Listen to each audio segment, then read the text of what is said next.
Well, hello. Welcome back to Soul Search Sunday with Johnny Tiger.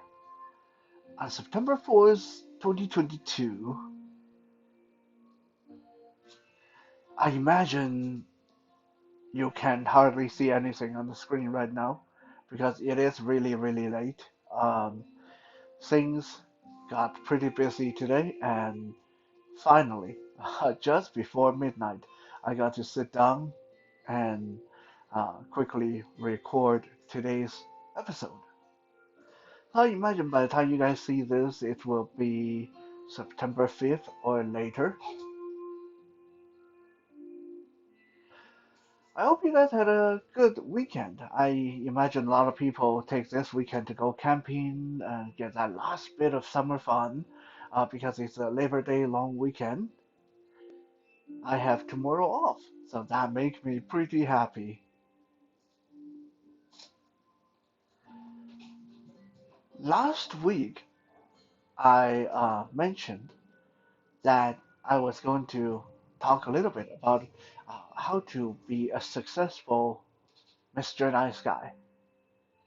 How to, and I'm not talking about the kind of success that is financially successful or anything like that. I'm talking about how to be a nice guy without getting yourself into trouble, without getting picked on by people, without getting pushed around by people, without getting taken advantage of by people. You see, a lot of people, I believe, I really, really, from the heart of my heart, believe a lot of people have once upon a time tried to be Mr. or Miss Nice person, maybe more than once.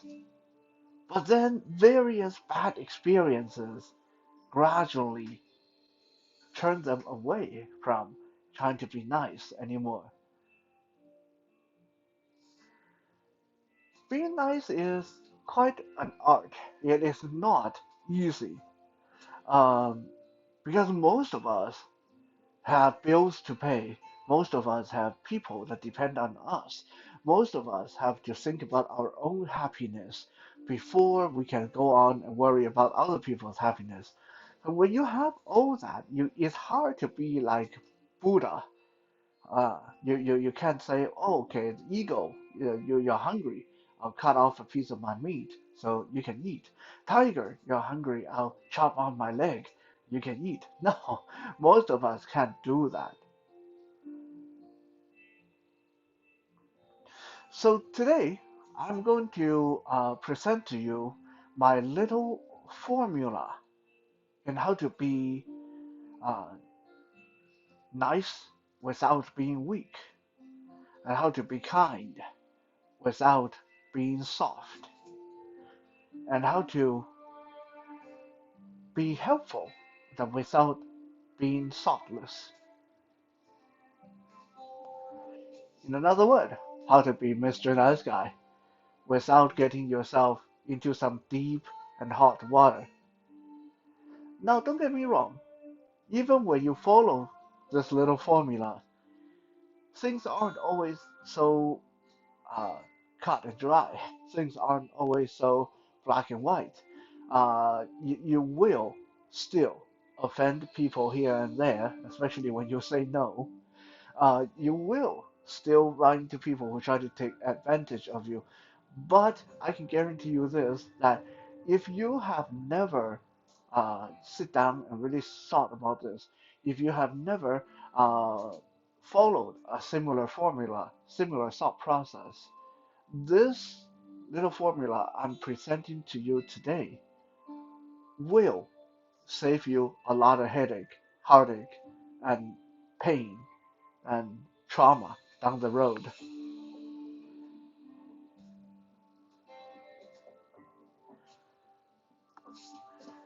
I used to be super, super, super nice, like naively and innocently and without limit. My mother used to say, Johnny, if you could cut off your head to give to someone, you probably would.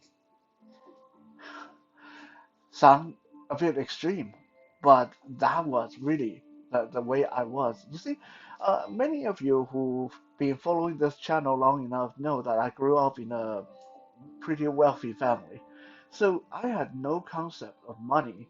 My idea was if I can have all this luxury, then other people should have them too. If I had classmates who couldn't afford lunch, I buy them lunch. A classmate who couldn't afford toy, buy them toy. Classmate who couldn't afford clothes, I would buy them clothes. Uh, any random beggar on the side of the street, I would give them money, my entire allowance. I mean, what the heck? I'm going to get more tomorrow anyway. So I had no concept of money. Uh, to me, money literally grew on trees being my parents. Uh, and this carried over into my teenage year and early adulthood. Even in my early adulthood, when I no longer lived in a family that had a lot of money, I still hadn't quite gotten my thought process to turn around. My really good friend Kevin, uh, sometimes we joke. He said, Johnny, you used to be such a nice guy. 20 years ago, 10 years ago, you used to be such a nice guy. And now you're all jaded and cynical. You're not so nice anymore. I said, yeah, it's because of all of you who's abused me and took advantage of me that I turned into this cynical and selfish and not so nice version. I used to be nice, yes.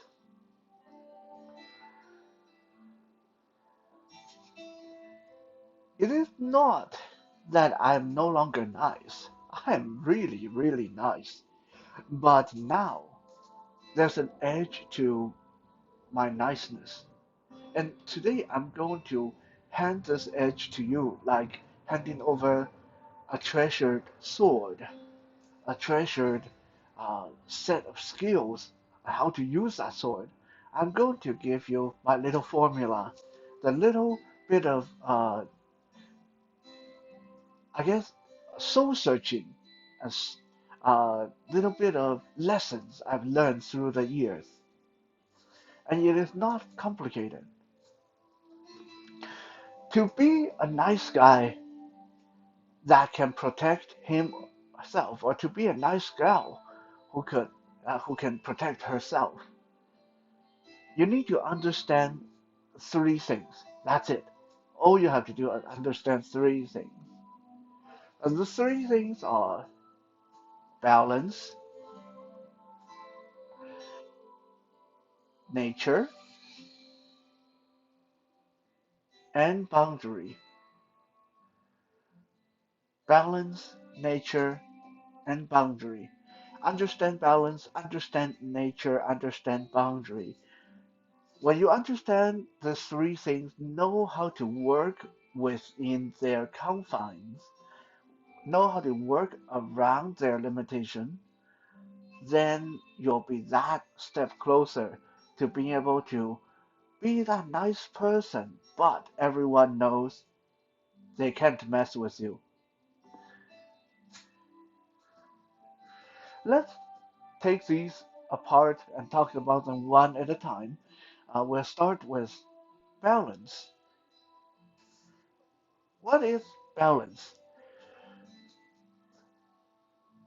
When you come to being a nice guy, do good deeds, balance in this case means the dynamic interaction between people. Maybe this is a little bit too obscure, and let me give you guys a quick example to illustrate what I'm talking about. True story. Back in 2006, a very, very rich Cantonese millionaire, millionaire, sorry, got a bit of a hiccup there.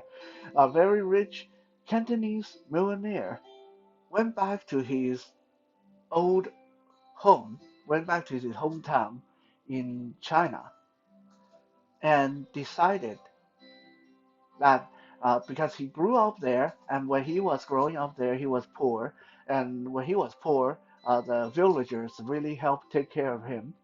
So he decided to repay the village by giving, building a house for every family. Sounds great, right? Like here's this guy come back to his hometown and say, "Hey guys, I really appreciate you guys what you guys did for me when I was young, when I was little. So now I'm going to give you a free house. Every family get a free house. All you have to do is come sign your name here, and fill in the registry and fill in the application, and we'll start building the houses." Fast forward 4 years, which was how long it took to build, approximately 2,500 houses. Uh, that's not the exact number, but that's very close to what it was, 2,500 houses.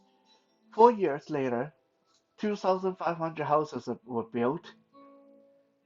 On the new year of that year number four, on the new year of the fourth year, when traditionally people should come home to see their family and spend time and, uh, celebrate and all that stuff, this millionaire stayed in Hong Kong. He didn't dare come back to his hometown because there were death threats, there were hate letters, there were people calling him all kind of names, there were people suing him. He knew if he was to come back to his hometown, he would not have any peace for the new year. So why did it go so wrong? I mean, here is a nice guy. Like this is a genuinely nice guy, a guy who, uh, wanted to pay back his people, pay his villagers back, and just came home and wanted to build all these houses and give them away for free. He didn't ask for anything. Why did he end up having so many enemies? Because he forgot, uh, the law of balance. First, he didn't take into consideration that when people started applying for these houses, there were going to be people that say, "Hey, that's not fair. I moved out of the village 2 years ago. I moved to, other provinces. I didn't know you were going to do this. I was there when you were young. I helped you out. How come you don't give me a house? Just because I'm no longer in that village. So now I'm going to move back to the village and you have to give me a house." Uh, he didn't realize that, to build those houses, he had to tear down old houses. He had to tear down old properties that belonged to other people. Uh, he didn't realize that when he offered, "Okay, hey, everyone come and apply and you'll get a free house," there's going to be people say, "Hey, wait a second, my dad just passed away last year. He helped you out when you were little. He should get a house, but just because he passed away, he's not getting a house. That's not fair." And then on top of that, we have, the first year people applied, and it took them 4 years to build the houses, which means within this 4 years, by the time they built the 2,500 houses, there's no longer only 2,500 families in the village. Now there may be 4,000 families in the village, so which means he just pissed off half of the village. Half of the village who came later didn't get a house. So there were just endless amount of trouble, endless amount of, infighting, arguing, lawsuits going on. His little gesture of kindness ended up tearing the entire community apart because he forgot that by doing something so grand, giving every family their own house, he messed up the natural balance of the village. Before he came along, everybody in the village was poor. Everybody in the village had to live in, uh, lousy houses. Everybody in the village had to live, with no running water, no, flushing toilet. They were all poor, right? But everyone was even. Everyone was balanced. There was a balance. Okay, we are all poor, but that's okay. You're as poor as I am. That I feel okay about that. I'm as poor as you are, so you don't have to feel bad about being poor. We all work together. We all strive together. Suddenly, here comes this rich guy who bought houses for a certain amount of people in the village. Now you have half of the village with fancy new house, and half of the village who weren't there at the time or who missed out for one reason or another. They're still poor. Worse than that, now you have a whole bunch of rich people. Now you have a whole bunch of people living in these brand new houses, but they're still poor. They can't afford the taxes that come with these houses. They can't afford the maintenance. They can't afford electricity. So even though he bought them these new houses, there's going to be people who sell their houses for cash. There's going to be people who rent their houses out to people. There's going to be all kind of different action going on. So by doing this little uh, kindness deed, he messed up the entire balance of that community. Now, some people may say, well, yeah, but you're being a bit harsh because when we do good deeds, we can't always think about things like that. But you kind of have to. If you want to be a Mr. Nice Guy, then you need to think about what kind of reaction your action is going to generate, right? You thinking about going out onto the street, giving uh, let's say you decide to give $5 to every homeless person you come across. Well, you're not going to come across all of them. Right? You're not going to be out there, and we're not even counting the ones that are going to try to cheat you and say you didn't come across them before, that it was their twin brother and stuff like that. You know, so just the action of you being out there and say, hey, I'm going to give people, everyone $5, you're not going to be able to take care of everybody. There's always going to be someone who missed out. There's going to be someone who got an extra $10 out of you. So again, before you go and do this, everyone, they're homeless. Everyone's the same. But because you go out there and start handing around money, you mess up the balance. Now they're going to fight. Now they're going to try to steal from each other. Now some of them might kill each other because of what you did. So while we are out there doing good deeds, it is vitally important to think about the repercussion to our action. Feeding the birds is great. Okay, throwing a handful of bird feed and to feed them might seem like a good deed. But have you thought about you throw this handful of bird feed out there, how many birds have to get injured? How many birds have to fight? How many birds will go away hungry because the bigger and stronger one will get the food? Right? So when we do good deeds, it's important to remember that every action that is going to generate reaction, and your little gesture of kindness may be the pebble that start a landslide that you can't control, you can't take back, and in the end, it may turn the entire thing around on its head, like what happened to this millionaire from Hong Kong. He, rather than being uh, called a nice guy, he ended up being called all kind of names and have all kind of slanders against him on social media because the entire community now falling apart and there's all this drama going on. What the guy should have done, and this is going to our uh, second uh, understanding, second thing we need to understand. The second thing we need to understand when we want to be Mr. Nice Guy, Miss Nice Girl, is nature. And here, nature means human nature.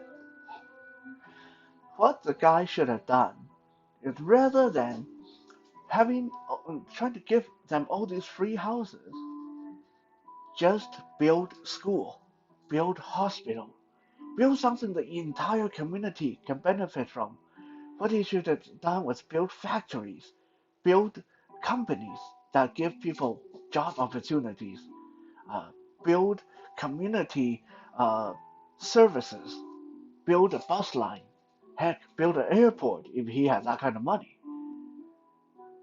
If he did that, the whole thing wouldn't have blown up in his face. Because if you build a hospital and have really good medical care going on, everyone benefits. If you build school, university, high school, elementary school, daycare center, most people will benefit. No one's going to say anything about it. But when you give houses, like I said, these are poor people who can't afford the taxes. The poor people who can't afford the electricity. The poor people who can't afford maintenance, yard work, all those stuff. You give them houses, it's totally pointless in the end.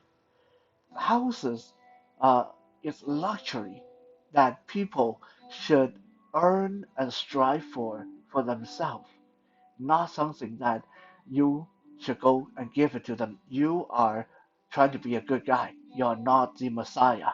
You're not the God. You're not Buddha. You're not supposed to be there to give something like that to people. So understanding human nature. If this guy understood human nature to begin with, if he knew, if he stopped long enough to think about, okay, if I give them houses, they'll get greedy. They want more houses, or they'll sell their houses, and there are going to be people who don't get the houses, and then people will be unhappy. Uh, if I give them community service, if I give them a community project, and improve their village, improve their town. This will be a more centralized kind of aid for people. I'll still be doing good, but at least now I'm not going to be perceived as playing favoritism. This goes very much in line as uh, something that Chinese government, Chinese charity have understood for thousands and thousands of years. It's human nature. What do I mean by that? Well, if you were to walk into a Chinese monastery, if you were to walk into a Chinese food bank, if you were to, uh, no matter if it's now, 100 years ago, 500 years ago, 2,000 years ago, no matter what time in Chinese history, if you go to a charity and say, I need food, you'll always get porridge. You'll never get rice, you'll never get bread, you'll never get noodle, you'll always get porridge. Why is that? Well, some people say, well, it's because porridge can feed more people. Yeah, you're partially right, but if that's the case, they should just give you potatoes. Potatoes can feed even more people. No.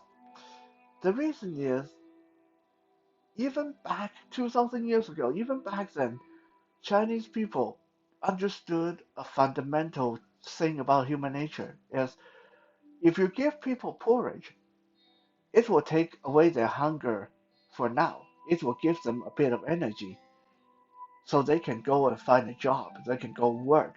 But it's not going to last for very long. They'll be hungry again 2 or 3 hours later.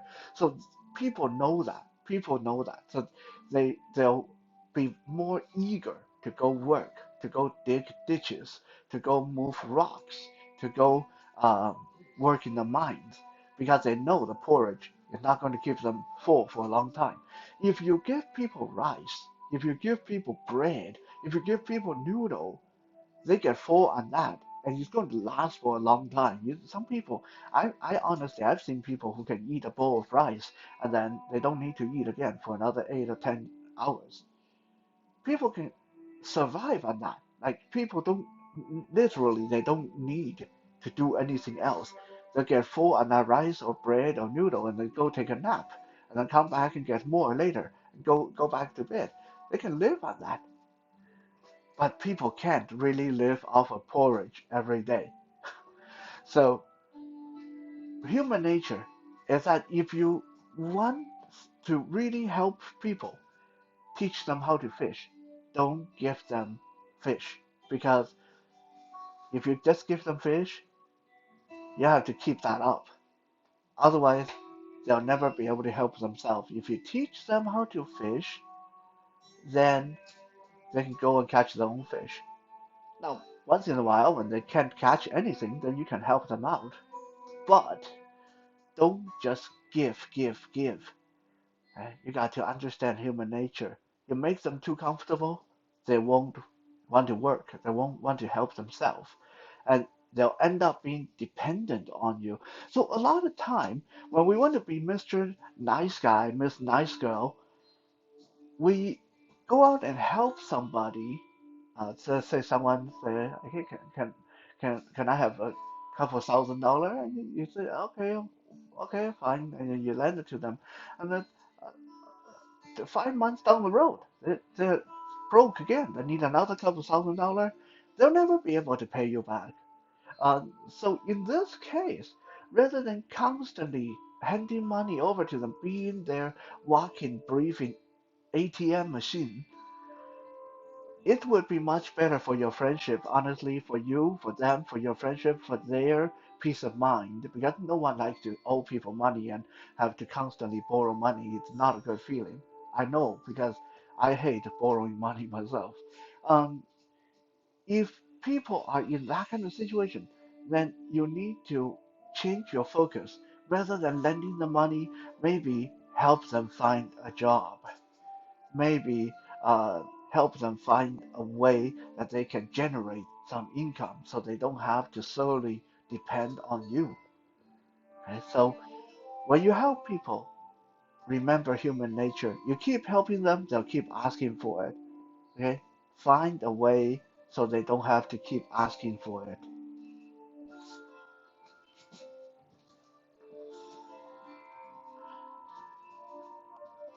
Last but definitely not least, this is the hardest one, is understand boundary. And this comes in two parts. Your boundary, their boundary. Your boundary is easy, okay? I've give a speech back in 2004 to a bunch of graduating high school students on how to survive in society and how to get ahead in society. And one of the things that I talked about was exactly this, how to say no, learn how to say no. So this is clearly related to what we're talking about today, your boundary, your boundary. When you are helping people, when you're being nice, when you're being kind, it is great, but it has to have a limit. The moment you notice someone taking advantage of you, the moment you suspect someone's trying to take advantage of you, the moment that someone is trying to leech off of you, depend on you, push you around, force you into things. The moment any of these things happen, be able to turn off that Mr. Nice Guy face, smile, gone. Okay? Kindness, gone. That doesn't mean that you suddenly turn into a raging maniac or be rude or anything, but this is when you need to learn it's time to be firm, it's time to put your foot down and say, hey, enough. Okay? I've helped you a lot, and this is not going to continue.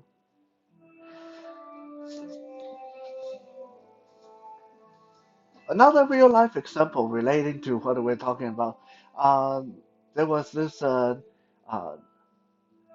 university graduate, actually a lady in China that had a couple of PhD, very successful, worked for some really high power corporate, but she had a brother that has always been no good for nothing, just criminal, getting into crime, gambling, drinking, doing drugs. But because China has always been the kind of society that a little bit sexist, male is more loved in the family than female, her parents, even from a young age, always told her, "Hey, your brother is wild. Your brother is free-spirited. So You need to save your brother. You need to help your brother because he is your brother. He is the man of the house. He is the man. Okay? We know you're successful, but you are still a female. We could have gotten rid of you, but we didn't. So you need to help your brother. So this woman spent her life making money, making a lot of money, have a very successful career, but she was always broke because every cent she made always ended up going to help her brother. It even messed up her engagement. She was engaged to someone she loved, but then her fiance's family took one look at her finance and said, "No, we are not going to let our son marry someone who spent every cent on her own brother. If you're just going to spend every cent you have on your own brother, how are you going to help out our son? Our son going to get dragged down with you. Then you'll be spending our son's money on your brother. No, we're not going to approve the marriage." So the marriage fell through. That was when this lady finally did a 180 and said, "You know what? Enough is enough. I'm always broke, and now this messed up my marriage." So she picked up the phone, called her brother, and said, "Look, I love you. You are my brother, but from now on, I'm not going to send you money anymore." And then she picked up the phone, called her parents. "I don't care what you guys say. He's your son. If you want to help him, you help him. I'm done." So this is something that we need to learn to do before it gets that extreme, before we go broke, before it mess up our relationship. That moment of clarity where we put our foot down and say, "Hey, sorry, dude, but no, no, can't do it." You don't have to raise your voice. You don't have to get mean and cuss or uh, make them feel uncomfortable. But you just need to maintain. "No, sorry, can't do."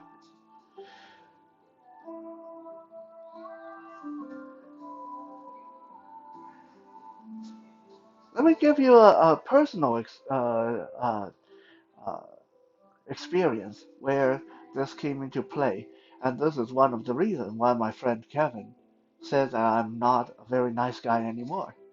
You see, when I was in my 20s, anytime, anywhere, someone tell me that they didn't have anywhere to sleep, I'm like, "Oh, yeah, come sleep at my place. It's okay. I live alone. You can sleep in my bed. I'll sleep in the living room." Yeah, I was always bringing, well, I hate to say this, homeless animals, homeless people. I was always offering up my couch, my bed, my shower, my house, my home to people. I was that guy who people knew they could turn to if they had nowhere to go. So, fast forward 10 years, one time my friend Kevin called me in the middle of the night, "Hey, I need to come stay at your place. I don't know for how long, but I need to stay at your place." I said, "Whoa, whoa, whoa. Hold on a second. What's going on?" And he said, "Look, I had an argument with my parents. I don't want to stay here anymore. I don't want to stay with them anymore. I'm going to come stay with you." And I said, "Look, I I'm sorry that I have to tell you this, but no, you can't." And he was shocked. He was angry. He was like, "What kind of friend are you?" I said, "I'm sorry you feel that way, but this is not a good time. I can't take anyone in my place right now. And if you think that that's me not being a friend, that's me not being a friend. But no."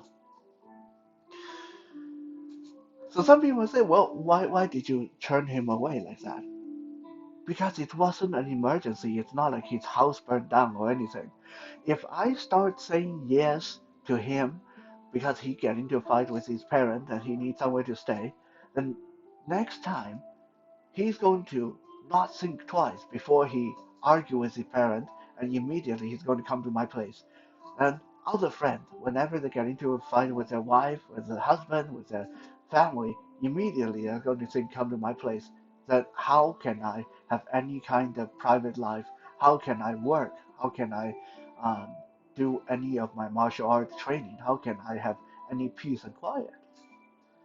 So to make sure that I can be comfortable and happy, so I can make other people comfortable and happy, I have to draw a line.